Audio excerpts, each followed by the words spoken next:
En la siguiente presentación hablaremos sobre el texto designado que habla sobre la injusticia social naturalizada, evaluación de sesgo de género en la escuela a partir de la observación de videos de la evaluación docente, en el cual se habla que desde los años 90 se comenzó a hablar sobre la equidad de género en términos de educación.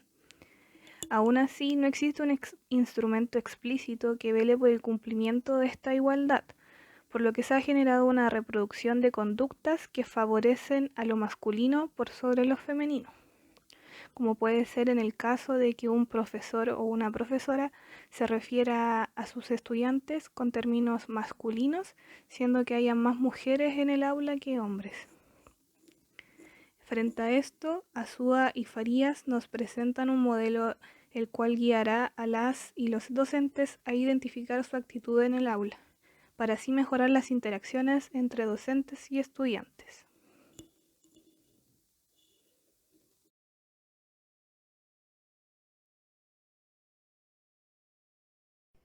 Hablando del marco teórico, en el texto se expresa que en los años 90, en nuestro país, una de las tareas claves fue fortalecer el sistema de educación pública y particular subvencionada, modernizar el currículo y mejorar las condiciones de los profesores y profesoras. En ese momento se materializa la noción de igualdad de oportunidades. Así se instaura el Plan de Igualdad de Oportunidades entre mujeres y hombres, el cual propuso favorecer la participación equitativa de mujeres y hombres en los procesos educativos y de producción y transmisión del conocimiento. Pero frente a esto, así como lo indica Valdés en el año 2013, el sistema escolar continúa reproduciendo el orden cultural patriarcal que privilegia ciertas habilidades para los hombres, como lo son la razón y el intelecto, y otras para las mujeres, como los afectos y emociones, habilidades que están asociadas completamente a estereotipos de género. Según Azúa, este tipo de disciplinamiento patriarcal se reproduce en la escuela a través de las prácticas y del currículo explícito, oculto y nulo. También en las relaciones que al interior de la escuela se producen y comprende a todos los miembros de la comunidad educativa, mediante discursos y prácticas que reflejan las desigualdades y violencias que la sociedad evidencia cotidianamente. En Chile existen diversos estudios que dan muestra del sexismo en el currículo explícito. A pesar de la preocupación por la igualdad que se ha intentado instalar, esta no genera un cambio significativo, pues estos documentos no necesariamente son creados por expertos o personas formadas en estudios de género, lo que genera la naturalización en nuestras prácticas. Por otra parte, el currículo oculto refiere no solo a la escuela, sino a todos los ámbitos de la cultura y de la sociedad. Este opera en el marco de creencias de toda la comunidad escolar. De esta manera, antes de entrar al sistema escolar, los niños y niñas ya poseen estereotipos de género, y la escuela lamentablemente se encarga de reforzarlos, y el currículo oculto es una de sus principales herramientas. Frente a esto, la acción docente dentro del aula es clave en la no reproducción de sesgos de género. Ahora bien, durante los últimos años, mediante diferentes tipos de expresión, principalmente por las nuevas generaciones, se ha querido dejar en claro que más que buscar igualdad es el reconocimiento a la diferencia. Así, por ejemplo, encontramos a los pueblos originarios demandando reconocimiento por la transmisión de los saberes de su propia cultura, o las organizaciones de diversidad sexual que demandan el reconocimiento a su diferencia.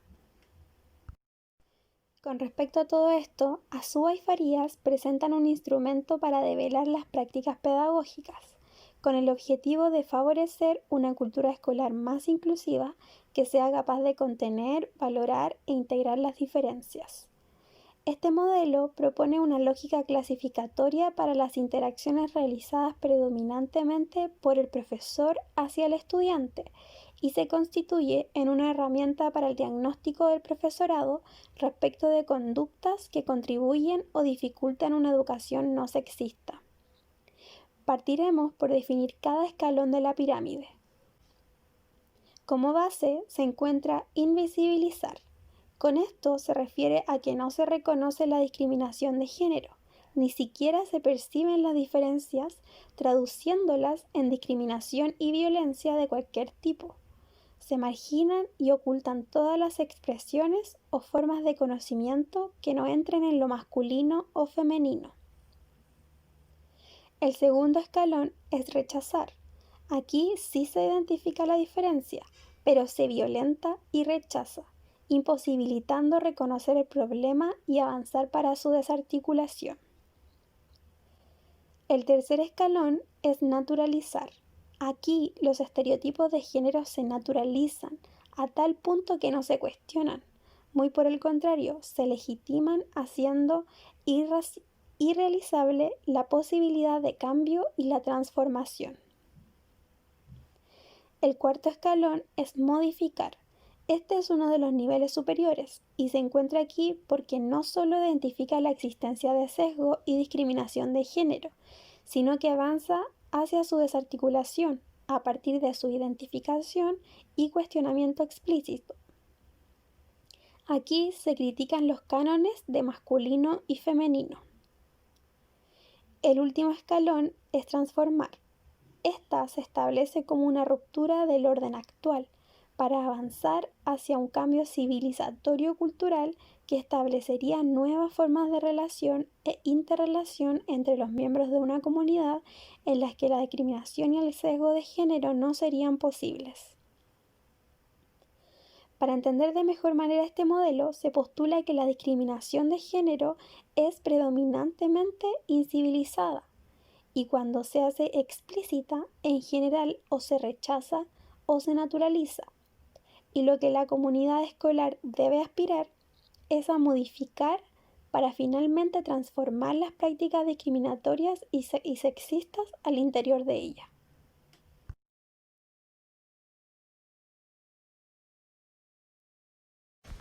A modo de conclusión, podemos decir que estamos en el año 2020 y a pesar de que han pasado ya casi 3 décadas desde que se comenzó a hablar sobre equidad de género en términos de educación en nuestro país, podemos decir que el tema aún no queda obsoleto.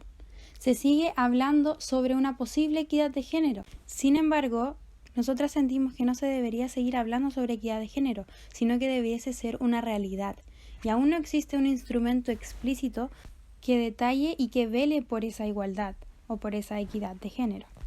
Aquí entra el rol del docente dentro del aula y cómo él puede, vean como dije, él puede, en vez de él y o ella pueden, porque también está naturalizado entre todos nosotros, está naturalizado en el lenguaje que utilizamos. Siempre se le da una preferencia al lado masculino en vez del femenino. Aquí deriva la importancia del rol docente dentro del aula, la importancia de utilizar, por ejemplo, el lenguaje de una forma en la cual no exista una desigualdad. Ya sabemos que el lenguaje genera realidades.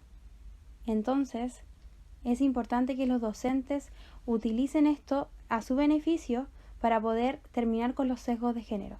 Y para finalizar, queremos decir que es importante utilizar el modelo Azúa y Farías para que éste funcione como un método para reconocer las diferencias, ver las realidades y así transformarlas. Esperamos que en algún futuro los y las docentes puedan aplicar este modelo para que así se termine con los sesgos de géneros y podamos como sociedad verdaderamente alcanzar una equidad de género.